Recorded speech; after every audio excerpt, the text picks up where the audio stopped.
అందుకే టాప్ 5 అవుతాయి. రైటర్గా సాటిస్ఫాక్షన్ ఇచ్చింది కాబట్టే నా కెరియర్ వైజ్గా, ఒక సాటిస్ఫాక్షన్ వైజ్గా, ఒక గుర్తింపు వైజ్, అన్ని రకాలుగా. అందుకనే ఆ టాప్ 5 అవుతాయి అవి. ఓకే. అలాగే ఇప్పుడు మీ ఒక రైటర్గా మీరు ఇచ్చిన కథకి 100% న్యాయం చేసిన డైరెక్టర్లు ఎవరంటే ఏం చెప్తారు? సీను వైట్ల నెంబర్ 1, నెంబర్ 2 వి వినాయక్. నేను ఇచ్చిన కథలకి న్యాయం చేసిన వీళ్ళిద్దరు. ఇప్పుడు బాబీ. ఇప్పుడు వస్తున్న వాళ్ళు అంటే ఇప్పుడు నేను చేస్తుంది ఎక్కువ ఇప్పుడు బాబీతోనే కాబట్టి ఇప్పుడు ప్రజెంట్ తను. అంటే ఇప్పుడు వస్తున్న డైరెక్టర్లో చాలామంది రైటర్స్ కూడా.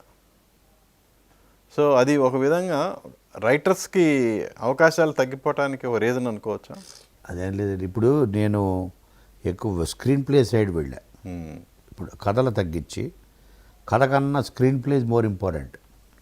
ఇప్పుడు వాళ్ళ వేరే ఉంది, దానికి కథ తినే బాబీయే. బట్ స్క్రీన్ ప్లే అన్నది స్టోరీ వేరు, స్టోరీ టెల్లింగ్ వేరు, story unfolding is screen play. దాన్ని చెప్పే విధానం అన్నది స్క్రీన్ ప్లే అక్కడ హెల్ప్ అవుతుంది. సో ఒక స్క్రీన్ ప్లే రచయితగా నేను డైలాగులు రాయక్కర్లేదు. ఒక కథని సృష్టించకపోయినా, డైలాగులు నేను రాయకపోయినా నా కాంట్రిబ్యూషన్ ఉంటుంది ఎంతో కొంత డైలాగ్స్లో కూడా. కానీ చెప్తున్నా, బట్ స్క్రీన్ ప్లే అన్నది is more important for success of a film. ఒక సినిమా ఒక కథగా విన్నప్పుడు బాగుంది, దాన్ని తెర రూపంలో ఎక్కడో మిస్ అయిపోతుంటాయి. ఆ మిస్ అవ్వకుండా చూసుకునే ఇదే స్క్రీన్ ప్లే టూల్ అది.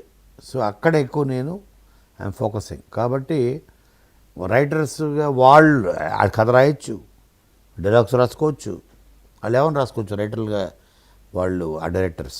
But screen play is something which needs a special hand. అంటే జడ్జ్మెంటల్ హ్యాండ్ కావాలి అక్కడ.